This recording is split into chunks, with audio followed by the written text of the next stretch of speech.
Oh, Laura. Oh, we Anyway. gotta talk about Laura plays the piano. Not disconnected controller.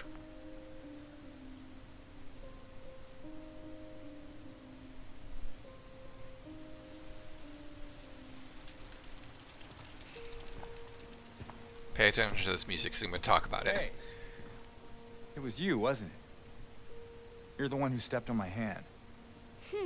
Maybe I did. What's a little girl like you doing here anyway? I don't know. What's a big dum-dum like you doing here anyway? Hey, that's not very nice.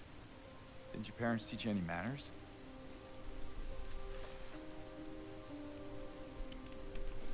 What you got there? None of your business. You didn't love Mary anyway. What? Hey, wait! How do you know her name?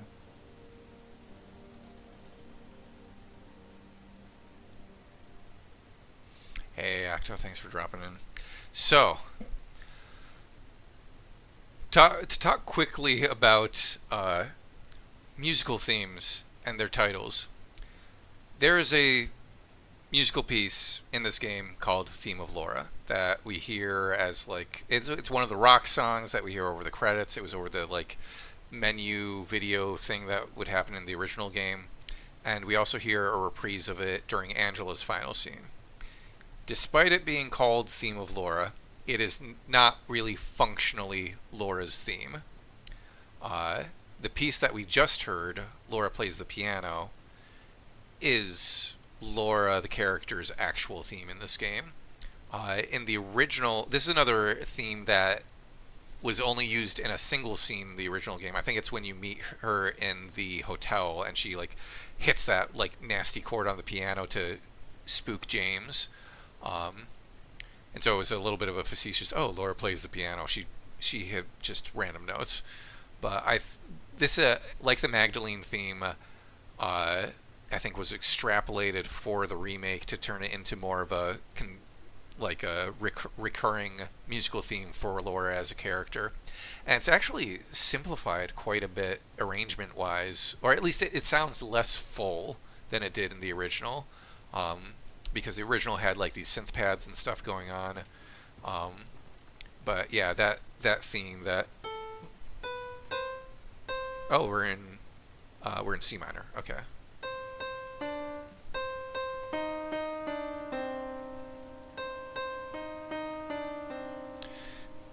That is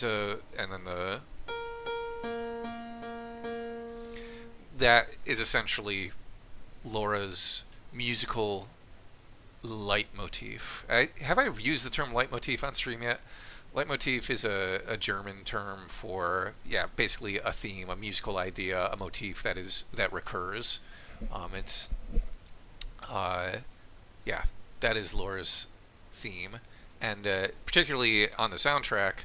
Like, I don't know if you ever hear this part in the game. Maybe you do in the hotel, but there's a section that goes like.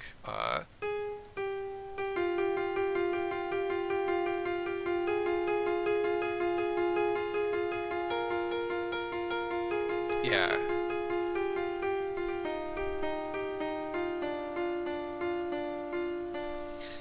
That to me, if we're going with this idea that Laura like actually does play the piano, and there's stuff in the remake that suggests that more than the original. Like when we get to the hotel, there's a beautiful thing that I really want to point out, but I'll keep it a secret.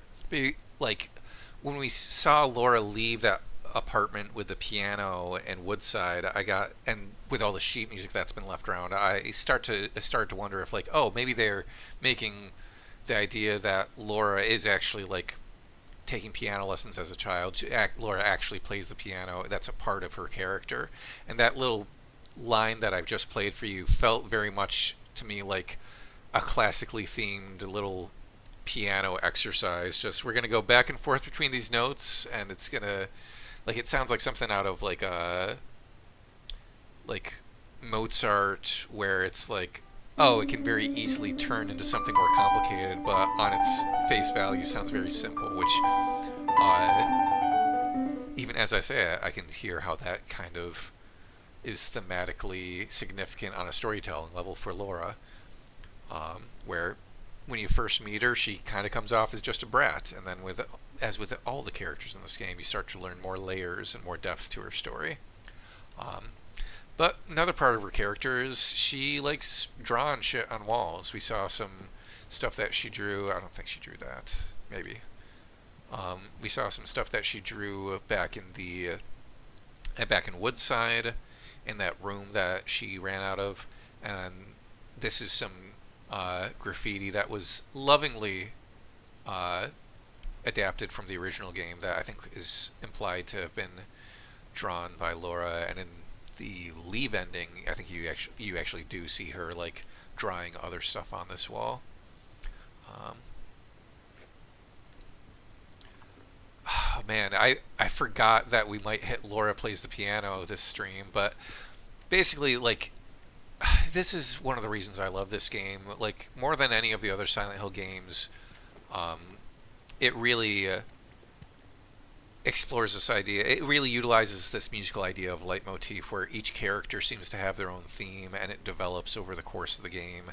And like, I have always loved leitmotif and thematic material and musical storytelling, from like musical theater to Lord of the Rings, where you get all the different themes for the different cultures and then different characters, or like groups of characters like the Fellowship and the Hobbits and stuff.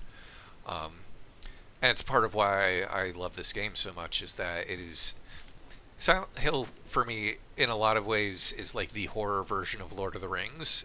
Not in the sense that, like, on a storytelling, like, the stories are similar in any sense of the phrase, but there are a lot of storytelling devices that feel similar or in conversation with each other. And particularly when I saw the Silent Hill movie, the aesthetic felt like it had such a strong aesthetic, which is something that I also associate with Lord of the Rings. So yeah.